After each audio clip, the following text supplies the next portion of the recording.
Hello guys, good morning. और सुबह के हो रहे हैं 7:30 और 7:30 बजे ही इतनी तेज़ धूप आ गई है, ये देखो। और आज मैं जल्दी उठ गई हूँ। तो आज मैं जल्दी उठ गई क्योंकि मेरा आज लास्ट डे है मायके में। तो मैं 1 महीने के लिए आई थी, लेकिन कब मुझे 2-2.5 महीने हो गए। सिचुएशन कुछ ऐसी हुई कि मैं यहाँ स्टक रह गई। तो आज मैं मॉर्निंग में 6:30 बजे उठ गई थी क्योंकि हम लोगों को जल्दी जाना था। ऐसा कुछ था नहीं कि हमें जल्दी निकलना है, पर सिचुएशन ऐसी है कि अमन को शूट पे जाना है और मानसी भी जस्ट अभी 8:30 बजे आएगी ऑफिस से क्योंकि उसकी नाइट शिफ्ट थी। तो हमने सोचा कि हम सुबह ही मॉर्निंग में निकल जाएं 9 बजे, ताकि घर जाके वो भी रेस्ट कर ले, मैं भी रेस्ट कर लूं और अमन वहाँ से अपने शूट के लिए निकल जाए। तो इस वजह से हम मॉर्निंग में जल्दी जाना प्रेफर कर रही हूँ और ट्रैफिक भी इतना नहीं होता है। फर्स्ट टाइम शायद ऐसा हो रहा है मेरे इन 3 साल में कि मैं बहुत लॉन्ग टाइम के लिए मायके आई हूँ, क्योंकि पहले की सिचुएशंस ऐसी होती थी कि मैं या तो आती थी 2-3 दिन के लिए, तो वहीं से ही डायरेक्ट मतलब ऑफिस चली जाती थी, और या तो मेरी तबीयत ज़्यादा ख़राब होती तो मैं आ जाती थी। बट ये वाला जो टाइम है वो ये ऐसा था कि मेरी जॉब भी नहीं थी और मैंने मतलब पूरा घर पे ही अपना टाइम बिताया है। पूरा अपना घर पे ही टाइम बिताया है और मतलब अजीब सा फील हो रहा है। लाइक इतना लॉन्ग टर्म ऐसे रुकी नहीं ना कभी शादी के बाद, तो एक अजीब सी फीलिंग है। पता नहीं मैं कैसे एक्सप्रेस कर पाऊंगी, बट यार ये होता ही है कि मतलब शादी के बाद ना मायका एक अलग ही जोन में हो जाता है, तो अच्छा भी लगता है। बट अब जाते टाइम थोड़ा सा बुरा भी लग रहा है, बट खैर क्या कर सकते हैं, ये चीज़ें तो चलती रहती हैं। और सामान जो है ना मेरा इतना ज़्यादा हो चुका है, बहुत ज़्यादा सामान हो चुका है। और मेरे साथ जाएगा ओरियो, तो देखो। तो ओरियो को भी यहाँ पर 3 महीने तो हो ही गए थे, यहाँ पर 3-3.5 महीने इसको हो चुके थे। तो अब मैं सोच रही हूँ कि इसको थोड़ा अपने साथ भी ले जाती हूँ, क्योंकि दोनों घर में ये थोड़ा अच्छे से रह लेता है, इधर भी उधर भी। तो आज ओरियो भी मेरे साथ जाएगा। कितना सामान हो रखा है। मैं लाई सिर्फ दो बैग थी, आई थिंक 2 बैग मैं लाई थी, और ये देखो ये सारा झमेला है। और आधी चीजें तो अभी फ्रिज में है, बस ऐसी पड़ी हुई है सामान। चलो घर चलना है ओरियो, चलो। उसको पता चल गया कि आज सुबह सुबह सब उठ गए जल्दी। और ये देखो ब्रेकफास्ट वगैरह मैंने कर लिया है, बस अब मैं मानसी का वेट कर रही हूँ क्योंकि ऑलमोस्ट हमारा चीज़ें जो हैं वो डन हो चुकी हैं। 2-3 आई थिंक आइटम्स और हैं जो मुझे अभी रखनी है, तो मैं वो रख लेती हूँ और मानसी का भी मैं वेट कर लेती हूँ। ये सारा मेरा सामान पैक हो चुका है, इसमें से कुछ मानसी अमन के हैं। तो हमारे पास कितने मैं लाई थी, शायद 2 या 3 बैग लाई थी मैं। और जाते टाइम देखो मेरे पास कितना हो रहा है। 1 2 3 4 5 6 7 8 9 10 11 12 बैग तो मेरे ये हो गए, और एक हमारा होगा ओरियो का।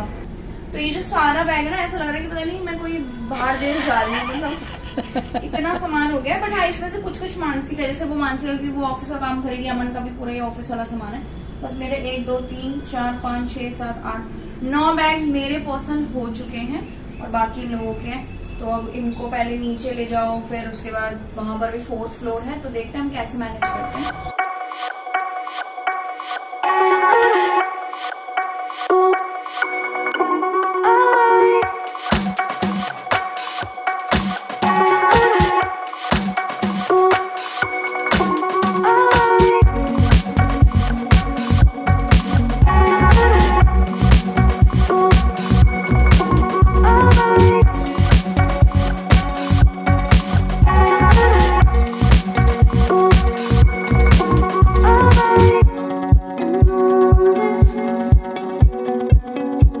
दिन के 1 बज चुके हैं और हम लोग पहुंच गए थे 10:30-11 बजे के बीच में, क्योंकि हम 9 बजे निकल गए थे।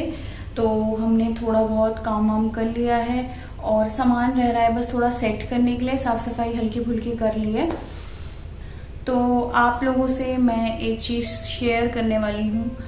तो जो ये बात है वो ऐसी है कि हम में से कोई भी इस चीज़ के लिए प्रिपेयर नहीं था कि हम लोगों के साथ कुछ ऐसा हो जाएगा। हमारी जो नानी है वो एक्सपायर हो गई।